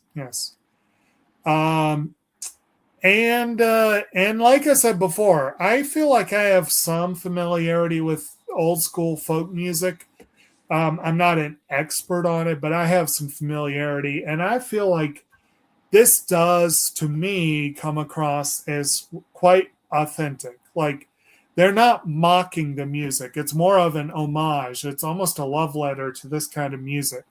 And some of them were a little funny, and some of them had some off-color lyrics. They might not have gotten away with all of the lyrics back in the day that are in these songs, but for the most part, they're perfectly legit. So I gotta give them props for that. But what about the rest of y'all? What are y'all's feelings on the musical numbers involved here? I thought that there were some likable musical numbers. Mhm. I'll remember it for the music, Mhm. for sure. Whether or not they will become any of the songs will become like part of my repertoire. I think the Mitch and Mickey one, the Kiss at the End of the Rainbow, that one caught on to me. Hmm. The rest of them, yeah. I I'll give them credit for being original and being able to be listened to. Mhm. But will I listen to them on a repeat? I'm not sure. Only time can tell. Mhm. So, other than that, I mean, that's my. I'm kind of neutral. Okay. All right. What about the rest of y'all? I liked it well enough. I mean, some of the music is entertaining and enjoyable, and that as it is, I feel like it's a good overall piece. Mm-hmm. So there we go. Good times. Ah, I and thought the music was a Danny. lot. I thought the music was a lot of fun. Okay. Okay. Do any of y'all agree with the folksman's take on the other version of Wandering? I think McKeon referred to it as a toothpaste commercial. Well, I don't think I was a fan of their take. Let's just put it that way. I think they were trying to upstage that group and whatnot, unknowingly. I think, or maybe they did know, and they just were plain stupid. Mm-hmm. But yeah, I don't think their version was as good. No. Mm-hmm. Yeah. Oh, before I forget, I just want to throw it out there. When we were talking about songs before, I couldn't think of the one that I was thinking of. Summertime Blues has always been one of my favorites that lots of people have done. Oh yeah. Oh yeah. I was who did that originally? I'm feeling Eddie Cochran. Eddie yeah. Yeah. That's of course for me, as a country fan in the 90s, I definitely heard Alan Jackson's version many a time. I've heard some other good versions too, so it's definitely but yeah, the original is a classic. Yeah, it's always been one that I've loved, so it's like, I like hearing different versions of it. Yeah. Yeah. Of course, Jackson also had a big hit with the cover of Mercury Blues, which was definitely a different song to begin with. Yeah, there's a lot of a lot of that going around. Not so much nowadays because everybody, so happy, Yeah, you got to be more careful about it, definitely. But you do still get a lot of covers. It's just either people will do them live or absolutely with the blessing of the person involved. You definitely have to live be is when you careful. get it a lot. Yeah, Yeah. They'll throw it in as their encore. Yeah. One of the best encores that I ever saw though was Eric Clapton. For his encore, he did Somewhere Over the Rainbow. Oh, okay. He did. Yep, he came out and started belting out Somewhere Over the Rainbow as an encore song, and everybody was just like, "Oh my god!" Okay. I mean, how many artists out there are going to get away with that to begin with? Well, actually, okay, we're talking about covers and that kind of stuff. I had a very severe disappointment one or two nights ago where my computer crapped out on a concert DVD 2/3 of the way through. And today I had a chance to finally try it on a different player, and it still crapped out at the exact same point. So clearly the disc is bad, which pissed me off. But at least it ended between songs, because it would have really sucked if it was in the middle of a song. But it was the group Celtic Woman, and it was they did a concert from a castle in Ireland, and one of the songs they covered was Somewhere Over the Rainbow. They also did Beyond the Sea, the old Bobby Darin song. Okay. They did Scarborough Fair. They did Carrickfergus. They did a bunch of old folk tunes and, that kind of stuff. But, Orinoco Flow, I can't remember who did that originally, but it was really interesting hearing these cover versions of these familiar songs. And of course, they all have beautiful voices. So, it was great. But you definitely will see that. Over the Rainbow, I think, is one of the most covered songs out there. Oh yeah, it was surprising to have him come out there though and do that as surprising to hear Eric Clapton. Yes, it is surprising. One of the most surprising and amusing covers I ever saw. This was one of my concert highlights. Was a Nickel Creek show that I went to where they did a cover of Britney Spears' "Toxic," and Chris Thiele is prancing around the stage like a pop star. It was hilarious and good at the same time. and when they performed with Fiona Apple, and she did "Criminal," and she also covered Patsy Cline's "Walking After Midnight," with her doing vocals and Nickel Creek doing the music. Those were some great covers too. It's hard to say whether "Criminal" was a cover in that case, but it was a collaboration. But definitely "Walking After Midnight" was a full-on cover. That's a song a few people have covered. Garth Brooks did a good cover of it. There have been a lot of good covers of it, but it's always fun to see what people will come up with. Actually, technically, Patsy Cline's best-known song was a cover song. "Crazy" is a Willie Nelson song, so that's. I don't think he'd recorded it before she did, though, so maybe it's not really a cover, but whatever. And sometimes the covers get better response, and people like the covers better. Very rare. You can count on one hand the number of covers that are indisputably better, but I think most people would probably agree, and I'm probably opening myself up to some fighting words here. I think most people would agree that Johnny Cash did a better "Hurt" than the Nine Inch Nails version.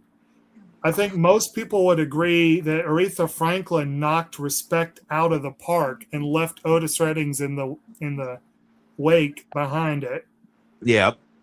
There have been a couple that have definitely been better.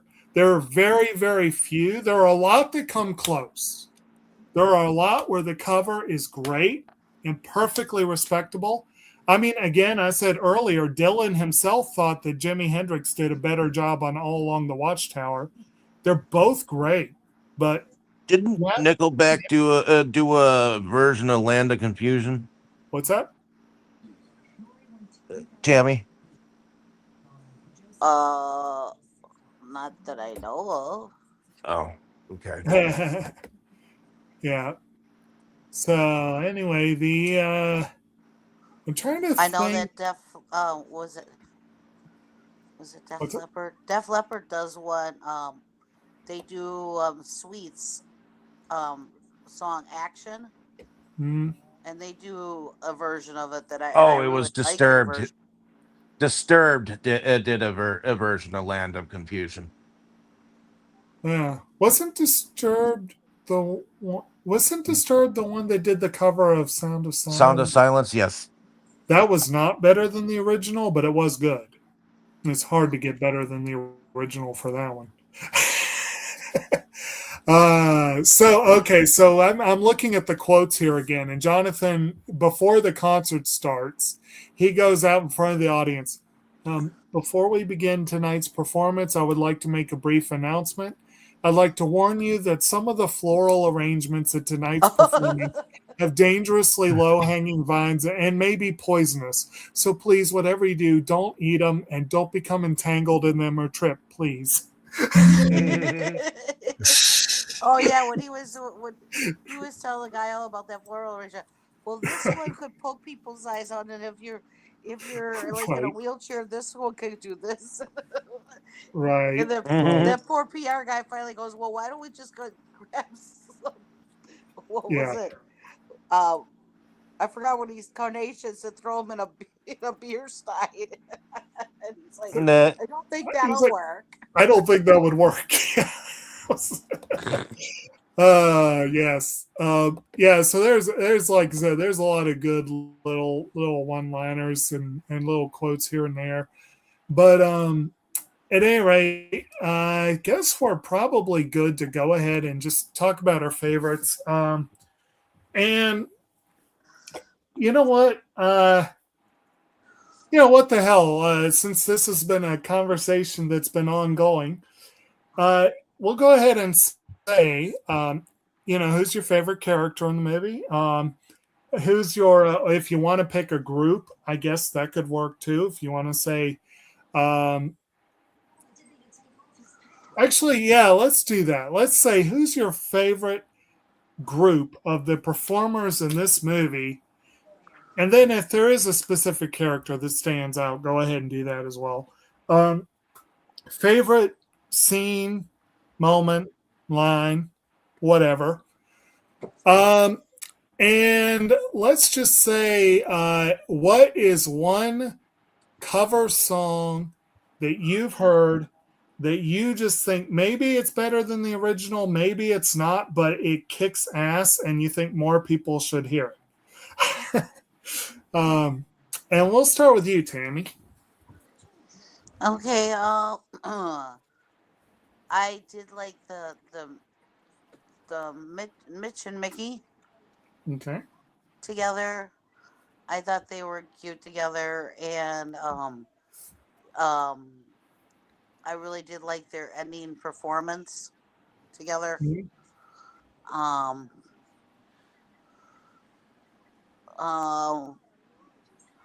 I think one of my favorite scenes or whatever was the one we were just talking about with the flower arrangement and everything.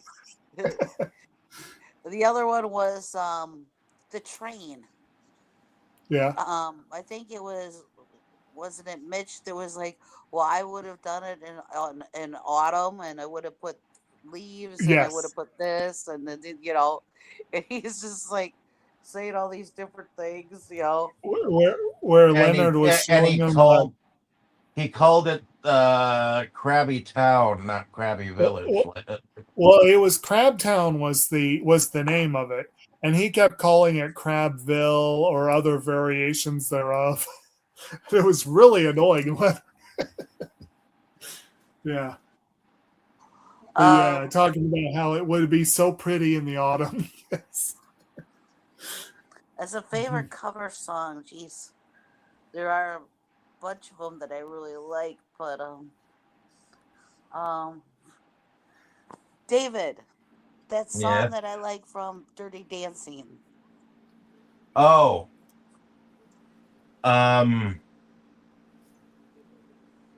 Hey now, baby, crying no doom. Trying to think. He found another version of it, and it's more upbeat and everything, and it's really got a really good beat to it. It's really neat. And I like playing that. Okay. The song from Dirty Dancing. I do not remember the songs from Dirty Dancing. Dirty Dancing soundtrack. Let's see.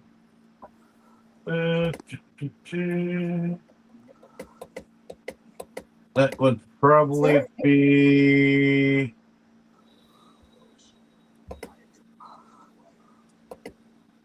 Oh, looking. I thought so. That was the movie that I've had the time of my life came from. That's what I thought. But is that? That's probably not it though. That's not the No. song. Yeah, The song is "Cry Baby" or Cry to Me. "Cry to Cry Me." to Yeah, me. Yes. Yeah. Okay. Okay. Okay. but Cry David, to me. but David found this other version, Okay. and it's more up, a little bit more upbeat. It's got really Ah, it's it's by Rock and Roll Rebels. Okay. It's a Cry to Me cover. You should check it out. It's actually not too bad. yeah. Cool. It's a little bit more metalish, rockabilly-ish, sort of. Okay. Yeah. But Rockabilly and metal. That's an interesting combo. yeah, You it's have like to they listen slow to it down a bit, and bring out the lyrics a little bit more. It's fun. I just when he first played it for me, I was like, "Oh, that's different." And it is one of the ones I like to play a lot. So, Hmm. I mean, I have a ton of ones that I really like that covers, but that's just one that stands out that I happen to like a lot. And Okay. I like that. Like it. I mean, I have like 3 different versions of Ballroom Blitz. I like all of them. Hmm. And like I said, that one before Action that Def Leppard redid of Hmm. Sweets is a really good version. I think Okay. Scorpions does a Tainted Love. That's really interesting. But so does Marilyn Manson, which is pretty fucking great too. I don't like theirs as much. I like it. I like Scorpions. I have issues with Manson, but I will admit that his cover of "This Is Halloween" was interesting. And what was it? "Sweet Dreams" that he did. I Yeah, think. he did "Sweet Dreams Are Made of That This," cover and is awesome.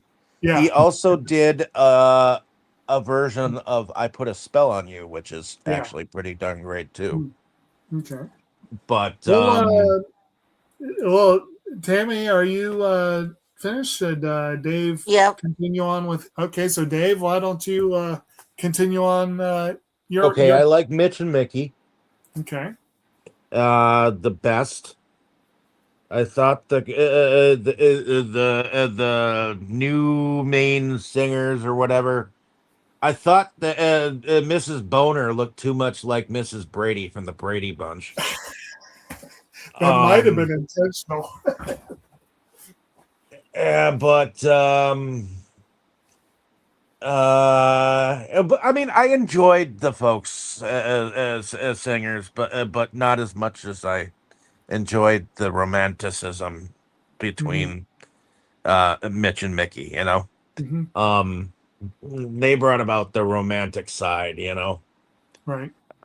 which I think was a part of the folk history ish. But that being said, you said favorite scene. Yeah. When Mitch was missing, I get a kick out of that part because he's like nowhere near the place, Mm-hmm. and he's just wandered off, Mm-hmm. For some reason that part amused me. But He as did far as wandering. I think I like Aiden's cover from the Lost Boys, the Tribe soundtrack.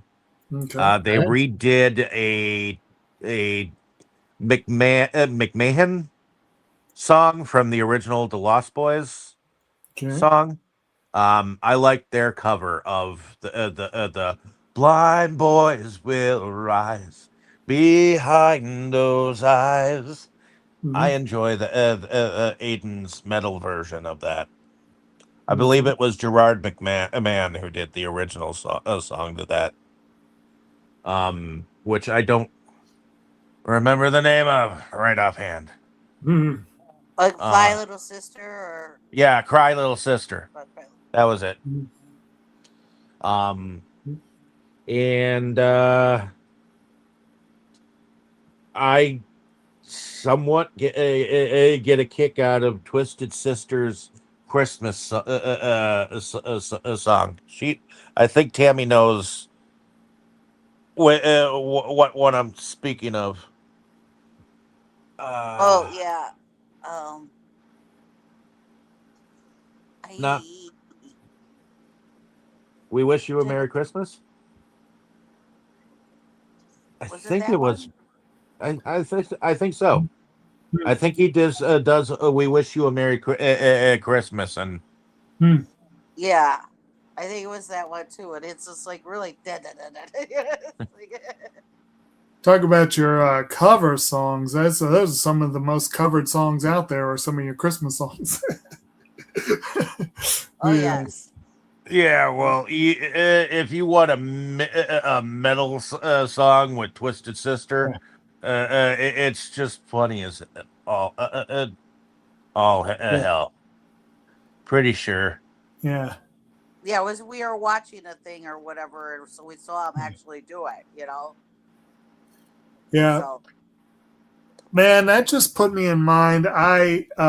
For those of you who joined our last animation discussion where we talked about Adventure Time season 5, I don't know why it kind of shocked me a little bit to find out that the little girl that covered All I Want for Christmas Is You on Love Actually became Marceline. I'm like, oh, that's kind of cool. It's crazy. But anyway, and that was a fair cover, but decent. But was that it for you, Dave? Yeah. Yeah, that's pretty much it. I mean, I have others that I like, but you told me to pick one. Yeah, so. There's plenty of them out there. That's for sure. I like a lot of covers and a lot of songs, and I've created a lot. So, well, how about you, Brandon? Well, so I guess favorite scene. I don't know. There's a lot of fun little bits over here and there. I guess that whole thing where the guy's trying to explain, what happened as he goes. It's just it's memorable for me. Yes, as it goes. Let's see. Was favorite scene, and you said favorite cover. Was there anything else there? I can't think of. Oh, your favorite one of these groups, or if you had a different character you preferred, then yeah. Well, I like the folk singers where they're doing the Eat at Joe's, where he's like eat at O's at the end. It just is fun. And as far as favorite cover, I will say "Come Together," Aerosmith's cover of that. Which I will say the Beatles version is good, but Aerosmith's version is way better as far as I'm concerned. Which is funny because that one, and there's another cover of Dreams by Alice Cooper. Yeah. Both of them are really good covers, and they both come from a really terrible film. Which is Sgt. Pepper's Lonely Hearts Club Band, which one of these days we will have to cover, because I do feel like it is one of the worst films of all time. But it's not one of the worst films of all time, like, say, Disaster Movie. It's more of one of those films where you kind of want to see it out of curiosity and experience it for yourself, especially when you have so many amazing names and covers attached to it. You just sit there and you wonder, how can that be a bad film?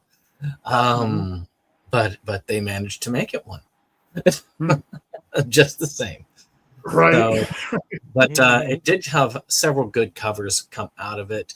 With, like I say, come together, in my opinion, being the best of the best in that. All right. Oh yeah, That I always ring- like that. I know which one. you're talking about. That's a good one. Yeah. One other it's a cover. solid cover. One other cover was "I Am the Walrus" by Oingo Boingo. Right.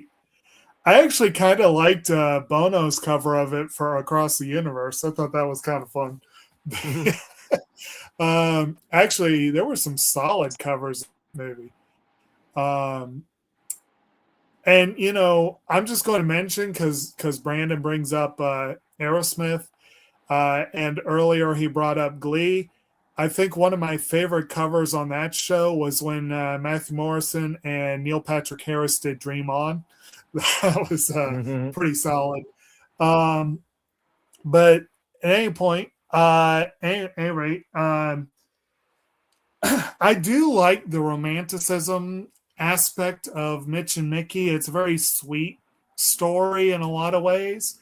And the moment where they do have that, you know, performance at the end of the film is one of the highlights of the movie.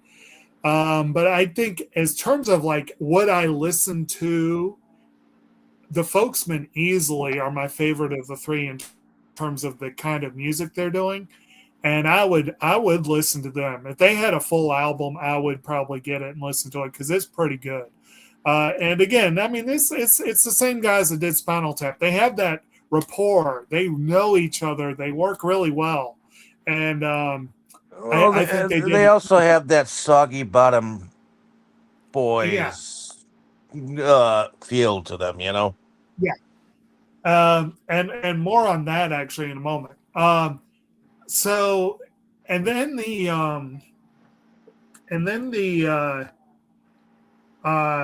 favorite moments, favorite scenes. I got to admit with Brandon, the part that always stuck in my brain was Fred Willard, LaFontaine's introduction, where he's talking about the show and he's saying, "Hey, what happened?"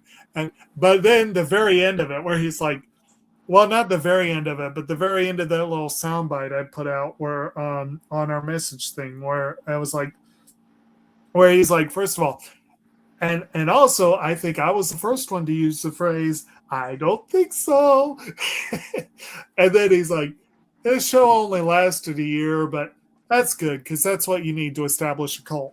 I love that. That's a very optimistic way of looking at it. And I did love the part where Jennifer Coolidge said, "Thank God for model trains, because how else would they have got the idea for the big ones?" And there were a couple other moments. The part where Michael Hitchcock smacked Bob Balaban because he was being such in pain, it makes me laugh every time. I don't know why. But like I said, there's a couple of good moments that are kind of touching too. The kiss at the end of the rainbow scene, the part where he comes back and apologizes because it took him so long to find the right rose. I mean, that was actually a genuinely touching moment, I think.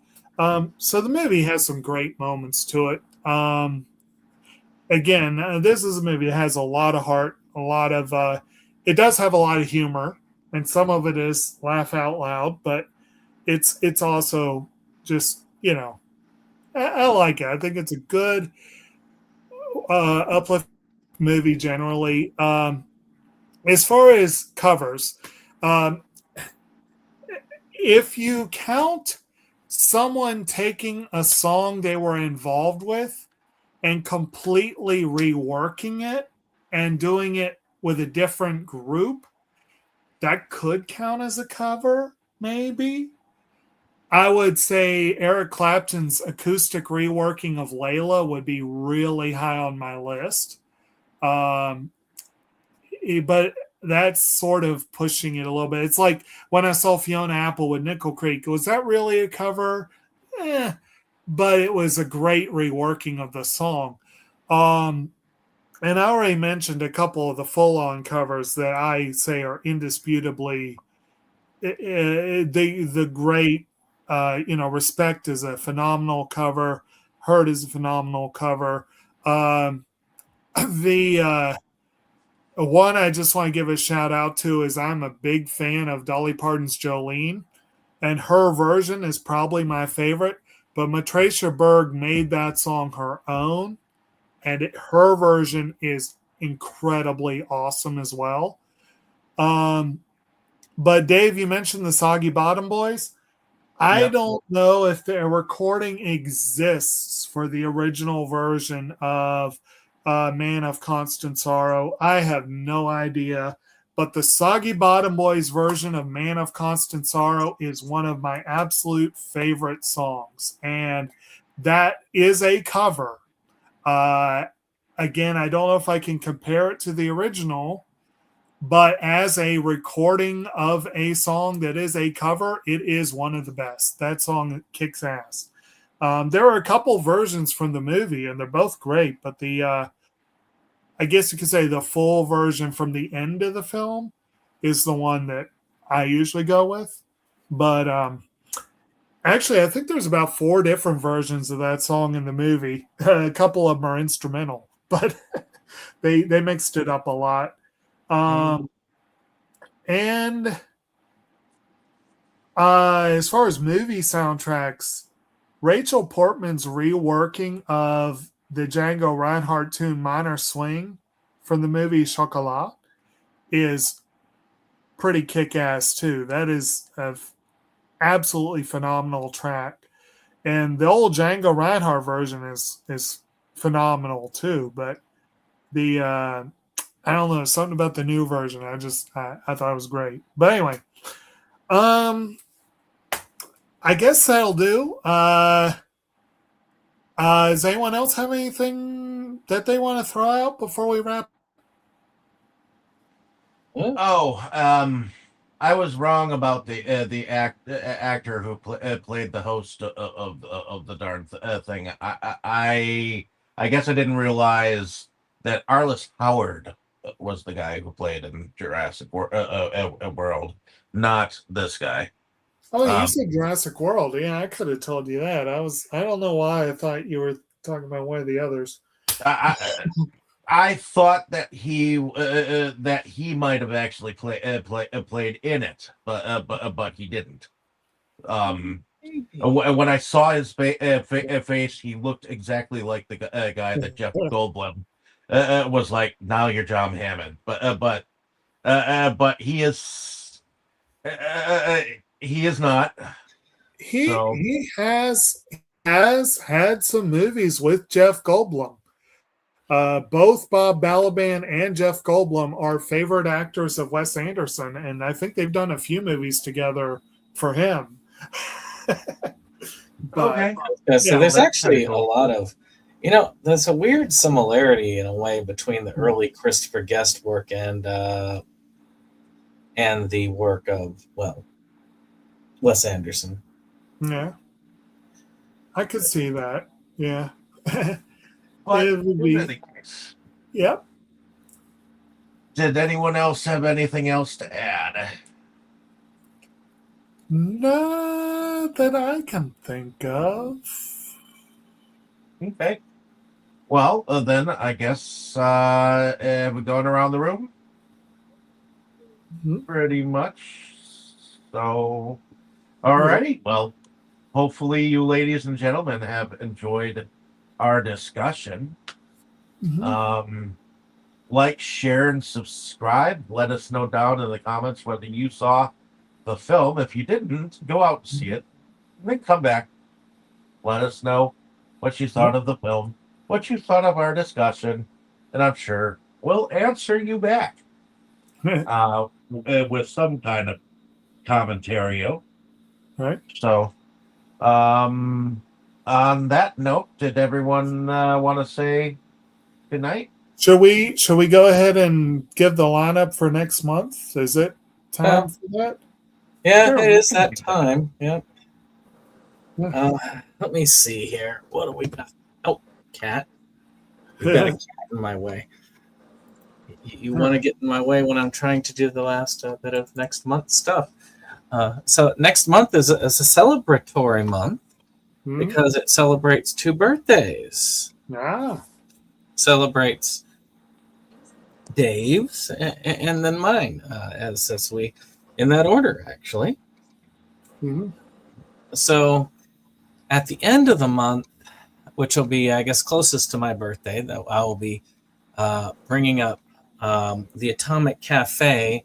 That I'll be starting it with a brief interlude to Hardware Wars. So we get a fun fake movie trailer and as a preliminary to the main event, which is a documentary, which is almost a mockumentary, but sadly it is very real. So one that I think most people should see. Then closer to Dave's birthday, we have The Yellow Submarine, the Beatles film. Not Submarine Sandwich. Then we have Hamburger, the motion picture.